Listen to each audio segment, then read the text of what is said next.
Assalamualaikum, balik lagi di Fokus Podcast Kuliah Suni. Nah, di bab 2 tantangannya itu kan tadi ya udah dibahas sama Mas Aldin bahwasannya kita tuh nggak boleh terlalu banyak masukin tapi nggak boleh juga kurang masukin gitu ya. Jadi intinya harus pas saja. Nih Mas Aldin, kalau misalkan nanti Mas, tadi kan sempat disinggung nih, daripada masuk ke bab 2 dulu, mending masuk ke bab 3. Berarti di metode penelitian ya.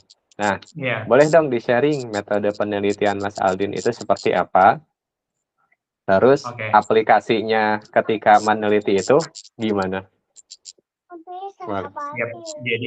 Jadi metode penelitian yang saya gunakan ya metode kuantitatif yang istilahnya analisisnya secara kuantitatif tapi dijabarkan pembahasannya secara deskriptif. Jadi maksudnya kalau dari saya sendiri ya metode ini yang pertama yaitu tadi cari studi literatur gitu. Saya ke website BPS untuk mencari datanya. Setelah saya dapat angka-angka yang saya dapat, nah itu saya analisis itu tadi. Jadi kan yang saya mau ambil kan tadi kan ada tenaga kerjanya di Kota Banjarbaru itu bagaimana jumlahnya, terus jumlah pertumbuhan ekonominya bagaimana, jumlah tingkat pendidikannya bagaimana untuk penduduknya, terus pertumbuhan ekonominya bagaimana. Itu kan data-datanya saya ambil, terus saya analisis karena saya menggunakan kuantitatif, saya analisisnya menggunakan SPSS sih. Jadi saya ada beberapa uji yang harus dilewati dulu. Kemarin itu ada uji mulai dari asumsi klasik dulu sebelum akhirnya bisa di regresi linear untuk mengetahui apa istilahnya ya, pengaruh antar variabel itu apakah signifikan atau tidak signifikan. Jadi sebenarnya lebih skripsi saya itu simpelnya adalah apakah tenaga kerja itu berpengaruh sama pertumbuhan ekonomi gitu, atau apakah pertumbuhan penduduk itu bagaimana sih pengaruhnya sama pertumbuhan ekonomi, terus tingkat pendidikan penduduk itu berpengaruh nggak sama pertumbuhan ekonomi, simpelnya gitu. Jadi saya tuh suka sebenarnya kalau mengerjakan sesuatu, menulis itu ada bentuk simpelnya gitu. Nah, bentuk simpelnya skripsi saya itu sebenarnya itu. Apakah tenaga kerja itu mempengaruhi sama pertumbuhan ekonomi? Oh, ternyata berpengaruh gitu. Hasilnya di punya saya seperti itu. Dan catatannya lagi adalah tiap daerah beda-beda ya. Kebetulan ini hasilnya di Kota Banjarbaru. Gitu. Itu sih. Masya Allah. Jadi, tapi alhamdulillah ya di Banjarbaru nggak ibaratnya nggak menemukan kesulitan-kesulitan yang minor gitu. Baik itu dari mananya nggak dibolehin, nggak ya? Nggak ngalamin. Oh, ini kan karena dari data BPS saya cari yang open access Kang memang. Nah, jadi kesulitannya Oh, itu sebenarnya memang mencari variabel yang dia kan harus apa istilahnya ya, data time series-nya tuh harus sama. Misalkan iya. dari data 2010 sampai 2020 gitu. Oh, Mhm. ternyata di variabel tenaga kerja lengkap, di tingkat pendidikan nggak lengkap. Nah, itu kesulitannya di situ kemarin. Oh, Akhirnya kan saya kerucutkan memang hanya jadi 3 tahun itu saya iya. analisisnya. Karena memang kesulitan mencari persamaannya itu. Nah, itu bisa jadi kendala sendiri juga sebenarnya. Kemarin tuh yang agak sulit pas nulis hasilnya itu di situ. Karena memang ternyata yang saya harapkan nggak ada nih. Jadi akhirnya kemarin kepengennya 8 tahun, 10 tahun, turun, ternyata tinggal 3 tahun. 3 tahun. Kesulitannya itu sih salah satu kendalanya kemarin agak lama juga di penulisan hasil sebelum saya analisis ya. Iya. Oke, Mas Aldin, boleh dong diceritain untuk bab 2, Mas Aldin itu ngutip berapa referensi kira-kira yang nantinya dimasukin ke daftar pustaka? Nah, kalau itu sebenarnya jujur saya tidak menghitung sih Kang, memang karena referensi saya buat misalkan saya ambil dari buku, saya Mhm. kumpulkan sendiri, dari jurnal saya kumpulkan sendiri. Jadi saya kurang kurang ingat gitu. Iya, iya. Karena kalau misalkan ngutip biasanya biasanya saya apa ya istilahnya, simpelnya itu adalah kalau misalkan saya ambil jurnal, terus saya baca ternyata dia mengeluarkan sebuah teori, langsung saya ambil aja gitu. Oh, oke, Jadi oke. jadi memang agak banyak. Mungkin ya Hmm. mungkin ya 20 referensi mungkin ada. 20 referensi ya. Mas Aldin, selain pakai Google Scholar untuk nyari referensi, apa nih kira-kira yang Mas Aldin pakai buat referensi lainnya? Mungkin situs lain atau mungkin ada tempat khusus buat nyari yang gampang. Nah, biar nanti rekan-rekan nih yang bikin skripsi atau nanti yang bikin jurnal, mereka juga bisa mungkin niru nih caranya Mas Aldin. Iya, jadi sebenarnya cara lain yang mudah sih sebenarnya langsung di search-nya Google atau pencariannya Google. Jadi biasanya kita seperti saya misalkan mau nyari kata kunci nih, kita harus tahu juga nih skripsi kita dari judul itu kita harus punya kata kunci. Kayak saya misalkan, kata kuncinya kan ada jumlah Tenaga tenaga kerja. kerja misalkan, terus di koma tuh biasanya saya koma jumlah tenaga kerja, koma terus pertumbuhan ekonomi, misalkan koma, terus saya di ujungnya dikasih koma lagi jurnal, skripsi, tesis misalkan atau disertasi. Nah, itu tekniknya secara cepat di situ bisa langsung di Google langsung. Tapi sebenarnya kalau di Google Scholar tuh saya rasa udah sangat oke ya memang, cuman kalau buku-buku memang biasanya part yang terbuka nggak semua sih. Nah, kalau Iya, mau iya. yang bisa dapat yang oke mungkin apa ya, mungkin di Google biasa aja, itu tadi misalkan kita mau cari tentang, teori tentang pertumbuhan penduduk, teori pertumbuhan penduduk, mau cari bukunya misalkan, ya udah berarti pertumbuhan penduduk, koma, buku, koma, PDF misalkan gitu. Atau Oke, mau oke. versi bahasa Inggrisnya biasanya lebih banyak dibandingkan yang versi bahasa Indonesianya. Langsung ke pencarian Google aja bisa. Ya itu tadi, Pencarian tapi Google. setiap kata kunci di koma dulu tapi. Misalkan tadi kayak Oh, punya saya, misalkan mau tentang pertumbuhan ekonomi yang dicari materinya, koma, buku, koma, atau jurnal, koma lagi gitu. Terus PDF, nah itu nanti biasanya keluarnya nanti akan keluar di Google kita itu adalah buku-buku yang terkait sama pertumbuhan ekonomi dan dia dalam bentuk PDF. Itu tipsnya oh, sih. oke, oke, Masya Allah. Berarti lebih banyak nyari di browsing lewat Google-nya langsung ya, daripada Iya, ke Google udah lebih Scholar-nya. mudah. Iya, betul. Nah, Kalau di sekarang Google tuh, Scholar itu lebih ke jurnal ya. nah nih Mas Aldin, pendapat Mas Aldin lah. Kan kadang-kadang kita ini sekarang tuh udah zamannya pakai AI. Baik itu mungkin yang dekat-dekat kayak Gemini, Copilot, atau ChatGPT lah yang umum. Mas Aldin pakai juga nggak ketika bikin skripsi ini?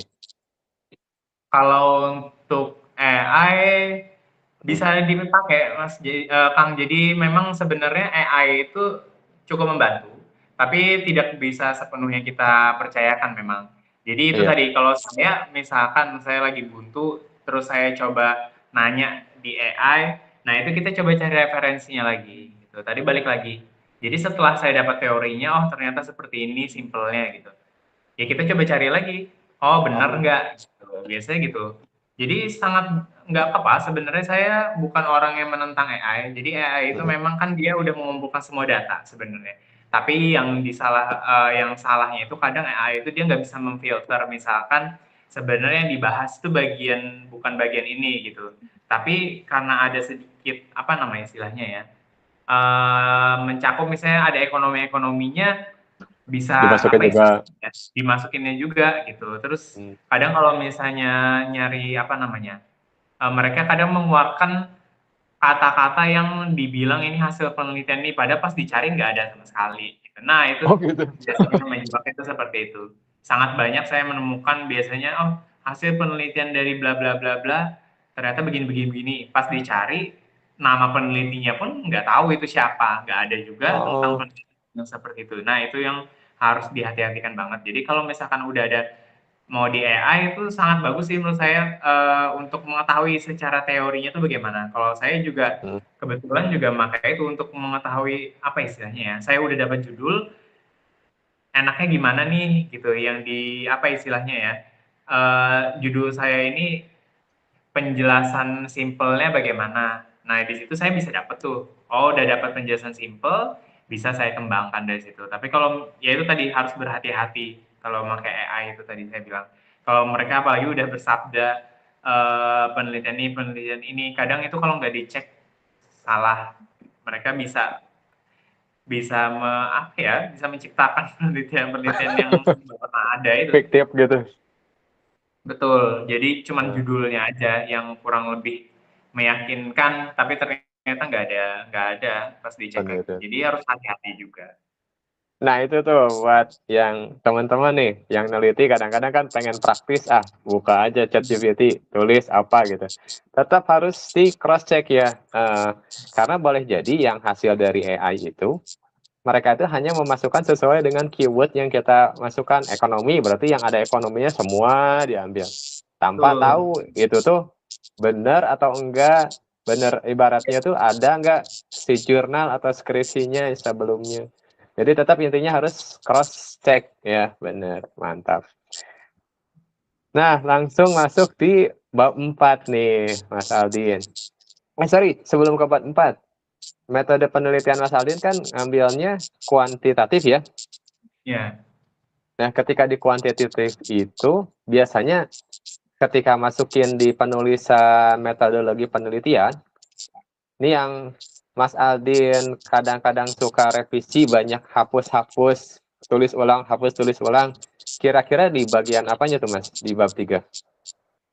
Bab 3 sebenarnya kalau bab 3 itu kenapa saya bilang dia cukup mudah ya Kang? Karena Hmm? kalau misalnya kebetulan kan saya ada kalau misalkan kita punya tadi skripsi acuan. Jadi karena bab 3 itu metode penelitian, Mhm. biasanya metode penelitian itu cenderung sama gitu. Jadi kita Oh, tinggal tinggal parafrase aja bisa atau ganti citasi aja bisa. hmm. Jadi pakai metode yang udah ada gitu. Jadi saya Oh, tinggal ternyata dia pakai asumsi klasik dulu. Apa aja yang ya, dipakai dari normalitas, heterokedastisitas gitu. Terus di situ ya saya pakai itu juga gitu. Tinggal dicari lagi teori-teorinya. oke Jadi oke. kalau metode Ini penelitian itu lebih mudah, malah makanya tadi saya bilang habis bab 1 kalau udah selesai langsung ke bab 3 dulu. ya bab 3 dulu nggak apa-apa. Nanti kan Oke oke. setelah kita paham nih, oh ternyata skripsi kita ada ini, ada ini, ada ini. Nah, itu baru nulis ke bab 2 karena sebenarnya bab 2 itu mudah, gak mudah sih sebenarnya. Kalau Oh, dibilang sulit juga enggak, karena kan dia kan hanya kumpulan teori sebenarnya.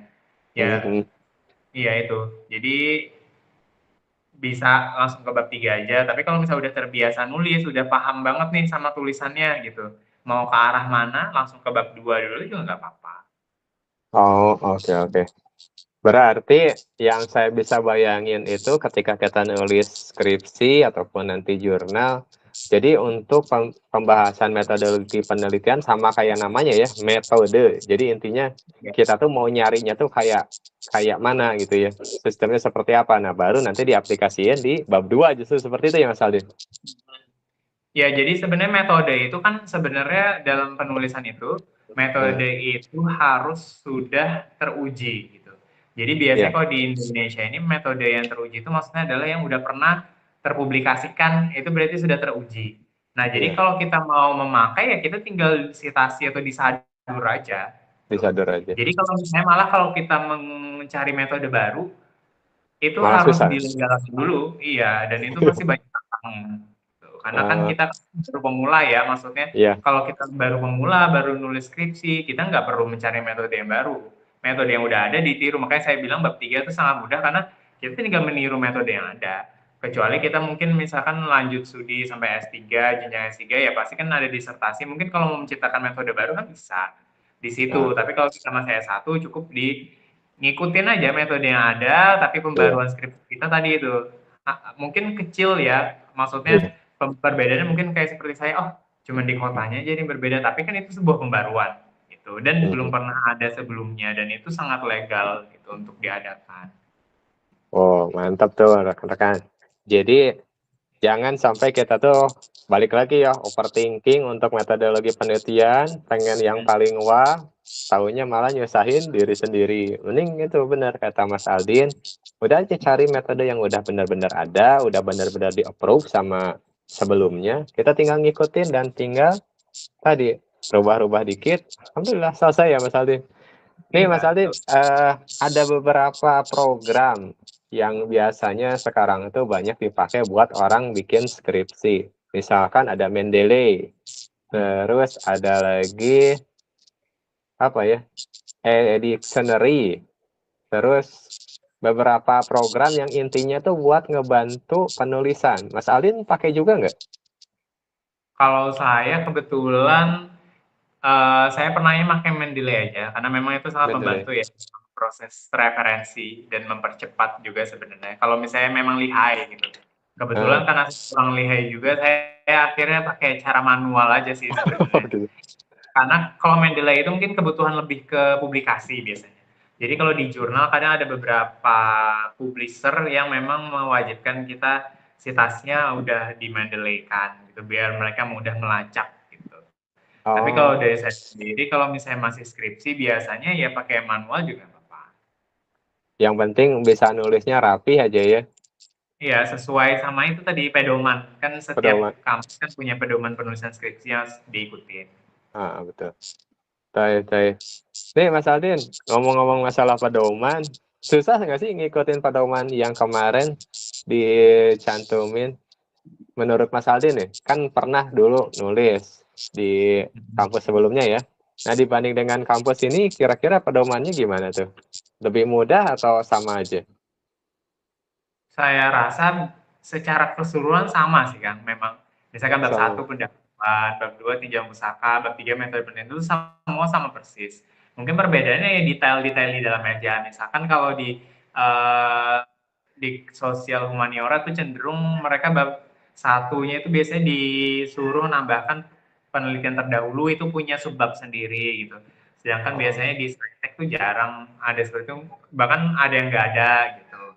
Itu Mhm. aja sih. Jadi ya lebih fleksibel, mungkin di subbab-subbabnya aja, diikutin aja. Pokoknya punya pedoman, kita pahami pedoman juga itu wajib banget tuh memahami Iya. pedoman dan harus disesuaikan karena setiap kampus tuh berbeda-beda. Walaupun Iya. sama jurusannya, setiap kampus tuh punya pedoman skripsi yang berbeda-beda. Jadi kita harus sesuai sama punya kita sendiri. Nah, itu tuh ya tambahan. Pedoman dibaca, bukan cuman pajangan simpan di folder.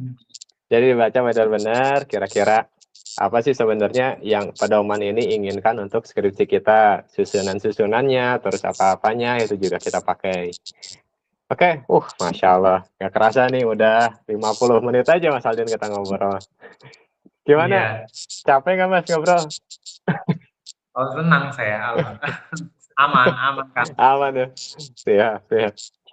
Nih Mas Aldin masuk ke bab 4. Nah, di bab 4 ini kan itu penyesuaian antara bab 1, bab 2, bab 3 ya. Nah, Hmm. itu gimana tuh? Tips triknya buat rekan-rekan mahasiswa nih. Ya, jadi sebenarnya setelah proposal penelitian itu, jadi kan bab 1, bab 2 proposal ya, bab 1, 2, Iya. 3 proposal. Ya kita harus menguasai nih, oh proposalnya seperti itu, terus kita melakukan penelitiannya bagaimana itu udah harus menguasai. Misalkan dari wawancara, dari kuesioner, itu udah menguasai.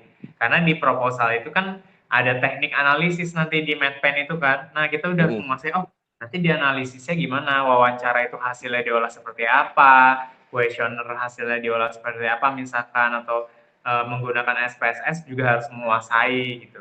Nah itu ya udah, jadi kalau misalnya data itu udah terkumpul, kita tahu cara mengolahnya sebenarnya semua mudah gitu. Yang susah itu kalau misalnya kita udah jadi proposal kita nggak tahu cara mengolahnya. Jadi saya tekankan ya harus tahu gitu cara mengambil datanya bagaimana gitu. Karena kan di Iya. proposal juga ada teknik pengambilan data sebelum ke analisis. Jadi teknik pengambilan pengumpulan dan pengambilan data, terus ada teknik pengolahan data dan analisis data kan Mm. setelah dikumpulkan. Nah itu udah harus dikuasai juga. Oh misalkan mau kuesioner minimal 50 orang, terus hasilnya nanti dalam bentuk angka-angka gitu. Nah itu kan kita udah harus paham tentang hal itu dan harus paham datanya yang kita dapat nanti itu mau diolah seperti apa gitu. Jangan sampai kita udah dapat, pas kita penelitian udah dapat misalkan form wawancara, kita bingung mau diapakan, itu kan bukan begitu caranya gitu.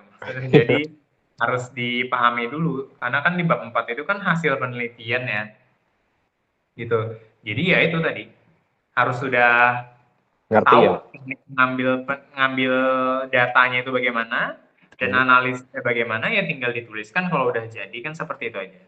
Oke. Ini Mas Aldin ada cerita unik nih. Saya sempat ngobrol juga sebelum sama Mas Aldin, ngeliat juga ya skripsi teman-teman. Itu tuh ada kejadian yang agak unik menurut saya. Jadi ketika dia nulis referensi di bab 2, misalkan dia ngambilnya tentang ekonomi gitu ya. Nah, tapi ketika di bab 4-nya itu kok kayak nggak nyambung gitu ya. Yang ketika di bab 1 misalkan nulis apa ya, sebenarnya yang kita tuju itu apa gitu. Nah, tapi di bab itu pembahasannya jadi malah beda-beda. Nah, itu Iya. mungkin Mas Aldin tahu deh, ibaratnya solusi untuk orang-orang yang boleh jadi kenapa dia kayak gitu. Iya, betul. Balik lagi tadi saya bilang kan setelah proposal jadi ya kita harus bertanggung jawab sama proposal kita. Bertanggung jawab itu artinya adalah oh kita udah menguasai, kita mau ngambil datanya seperti apa, menggunakan apa tekniknya gitu. Terus jenisnya maksudnya penelitiannya kuantitatif atau kualitatif kan punya metodenya sendiri. Itu harus dikuasai dulu sebelum ke penelitian. Jangan oh lewat wawancara, asal wawancara kan nggak bisa. Sebenarnya nggak Iya kayak betul. gitu konsepnya gitu. Jadi Iya. harus tahu kalau misalnya cuman pakai wawancara sesuka hati aja wawancara, pertanyaannya pun setiap orang ditanyain beda-beda, kan nggak, kan itu pasti salah gitu. Jadi ya itu tadi Iya. balik lagi, metodenya harus dikuasain sebelum Mm-mm. kita melakukan penelitiannya. Oke. Masuk bab terakhir, Mas. Bab kesimpulan, hasil dan kesimpulan. Pertama, saya pengen tahu dulu hasil dari skripsinya Mas Aldin deh. Boleh diceritain nggak kayak gimana? Boleh jadi inspirasi juga buat teman-teman yang lain. Oh ya Kang, jadi karena tadi saya bilang tadi, saya ingin mengetahui gimana sih pengaruh dari jumlah tenaga kerja terhadap pertumbuhan ekonomi, terus pertumbuhan penduduk terhadap pertumbuhan ekonomi, gitu, terus tingkat pendidikan terhadap pertumbuhan ekonomi. Ternyata untuk di Kota Banjarbaru sendiri dari 3 tahun yang saya lihat datanya, tapi ini sebenarnya apa ya istilahnya, kalau misalnya dihitung-hitung dari ekonomi makro ini kurang sekali sih time series-nya sebenarnya. Jadi kadang data itu bisa sangat berubah kalau misalnya waktu yang diambil lebih panjang gitu. Tapi kalau dari yang saya teliti memang jumlah tenaga kerja di Kota Banjarbaru semakin meningkat juga pertumbuhan ekonominya. Karena kan kalau banyak yang bekerja kan pemasukan keuangannya kan lebih banyak ya, jadi ekonominya pasti tumbuh. Terus yang kedua, ternyata pertumbuhan penduduk itu malah menghambat pertumbuhan ekonomi karena penduduk yang terlalu banyak, jumlah tenaga kerja lapangan pekerjaan yang kurang malah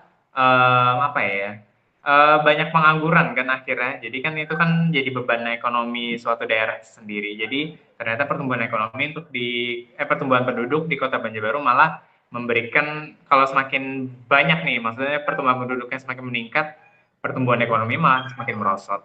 Terus yang ketiga, tingkat pendidikan.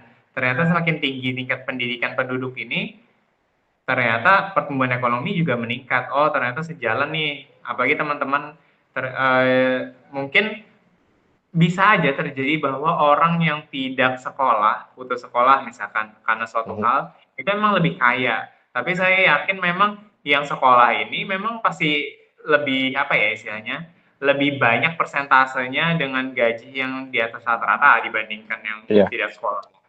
Gitu, makanya jangan istilahnya ya, jangan putus semangat untuk sekolah. Sekolah itu adalah investasi terbaik menurut saya, tingkat pendidikan itu. Mungkin sekarang kelihatan miskin karena memang istilahnya kita masih proses nih, misalkan investasinya di pendidikan, nggak seperti orang lain yang nggak sekolah bisa misalkan beli mobil, beli rumah, kita malah untuk bayar pendidikan. Gitu. Nah, ya itu nggak apa-apa, nanti suatu saat nanti akan terbayar gitu. Karena biasanya orang yang sarjana atau magister atau doktoral pasti kan mereka punya jenjang karir yang lebih bagus dan lebih mudah. Karena kan yang sekarang aja bilangnya sarjana aja susah cari kerja, apalagi yang cuma lulusan SMA, apalagi yang cuma lulusan SMP, kan seperti itu mah cara pola pikir dan kejadian yang kenyataannya sebenarnya seperti itu. Jadi nggak benar juga ya kalau misalkan ada orang yang nganggap kuliah nggak penting gitu, ngapain buang-buang uang, mending buat modal. Nggak gitu juga ya. Sebenarnya itu nggak sepenuhnya salah juga sebenarnya. Tapi balik lagi, investasi pendidikan itu kalau bagi saya sendiri ya, memang mengamininya bahwa itu investasi yang terbaik gitu. Jadi ya itu kita meyakininya dan ternyata memang saya yakin kalau misalkan ada orang yang nggak pernah, yang sekolahnya mungkin putus misalkan atau memang ada suatu alasan dia nggak mau lanjut, pasti dia bisa ditanyakan aja, pasti dia akan menyesali keputusannya kadang. Oh kenapa ya aku dulu nggak kuliah ya? Gitu. Oh Iya, kenapa iya. ya aku dulu tiba-tiba nggak melanjutkan SMA-nya gitu karena misalkan menikah muda gitu misalkan. Nah itu Iya, iya. ada sih, karena saya pernah juga menanyakan beberapa rekan-rekan yang dekat juga gitu, yang misalkan putus sekolah karena harus menikah muda gitu atau Iya. karena memang nggak lanjut kuliah gitu, itu terjadi. Wah, Masya Allah. Terakhir Mas Aldin, nih buat pengen kata-kata dari Mas Aldin nih. Pertama buat rekan-rekan adik kelasnya yang boleh jadi nanti di bulan depan atau misalkan tahun depan dia nyusun skripsi atau nyusun jurnal. Enggak Mas Aldin, tips, saran Iya. ataupun pesan-pesannya.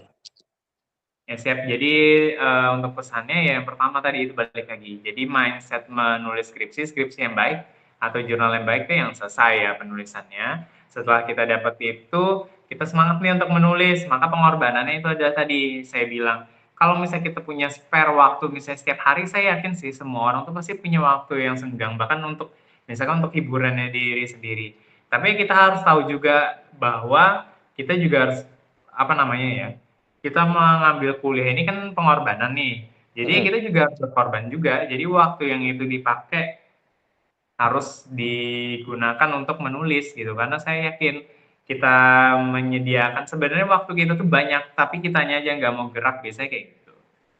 Jadi yang kedua itu, setelah itu ya itu tadi, jangan dibawa pusing tentang skripsi, maksudnya bukan untuk meremehkan ya, maksudnya adalah yakin semua pasti ada jalannya itu tadi. Jadi kalau misalnya punya kebingungan, jangan dipikir sendiri, karena kalau kita mikir sendiri nggak bakal ada jalan keluar, langsunglah konsultasi. Ya saya yakin cara satu-satunya ya kalau nggak, yang utama sih pasti ke dosen sendiri, karena kan kita kuliah kan pasti punya dosen, jadi jangan malu Iya. untuk menemui dosen bilang, Pak atau Ibu saya sangat tidak menguasai untuk penulisan ini, saya benar-benar nggak tahu teknik menulisnya mulai dari mana, itu harus, kita yang harus proaktif, jadi walaupun misalkan di kuliah kita pasif gitu, tapi lebih baik ya di kuliah kita harus aktif juga gitu. Jadi di penulisan skripsi harus jauh lebih aktif, gitu. Karena kalau di penulisan skripsi karena ini tanggung jawab individu ya, pribadi bukan kelompokan, jadi diri sendiri itu tadi balik lagi, mencari motivasinya ya diri sendiri. Terus yang harus sadar juga diri sendiri bahwa dengan kita itu nggak bakal lulus kalau skripsi kita nggak selesai. Nah itu aja sih Oke. yang biasanya saya tanamkan. Jadi pasti semua selesai, dipaksa pasti selesai. Dipaksa ya kata kunci Iya. berikutnya. Saya Mas Aldin, terakhir pendek aja. Mas Aldin ngerjain skripsi sehari itu berapa jam, Mas? Ya, kalau skripsi sebenarnya beda-beda ya Kang ya. Jadi kalau misalkan memang lagi senggang, ada waktu senggang banget tuh, dan ini cepet, maksudnya bisa langsung dikelarin misalkan 5 jam nonstop sih. Oh, 5 jam Dan itu nonstop. biasanya paling ya seminggu itu jadilah proposal. Biasanya saya punya target sendiri, oh saya mau nulis proposal, oh minggu ini selesai. Karena kan mulai dari udah tahu nih, sehari misalkan nyari judul udah fix, besoknya langsung ngumpulin di drive biasanya. Kayak apa namanya, PDF-PDF yang saya mau baca, langsung dibaca kan, langsung Iya. dibaca-baca, sudah dapet, intinya langsung menulis-menulis saja. Sehari untuk bab 1 ya kelar, bab 2 sehari juga. Bab 2 mungkin 2 hari ya karena panjang ya, 2, 3 hari, terus bab 3 sehari, karena kan bab 3 kan tadi itu, meniru yang udah ada kan, itu semua kelar, jadi seminggu udah selesai. Oke. Mas Aldin, kalau untuk tim Ida Rosuni dari Mas Aldin, kira-kira ada sesuatu yang ingin disampaikan untuk kami? Oh ya, jadi saya terima kasih banyak sih udah apa ya istilahnya ya, untuk tim Ida Rosuni udah bantu mengaturkan jadwal misalkan dan mengurus apa ya, segala sesuatu tentang perkuliahan, karena kan jasa-jasanya tim Idaro kan yang mengaturkan jadwal dosen dan lain-lain gitu, kepada mahasiswa sampai akhirnya kita semua ini bisa lulus gitu. Ya terima kasih banyak, karena kan dari mahasiswa juga nggak mungkin bisa ngurus sendiri gitu. Kalau nggak ada panitia, maksudnya istilahnya panitia lah, yang Iya, terlibat di belakangnya, dan itu pasti punya peran andil besar juga. baik. Baik, syukran.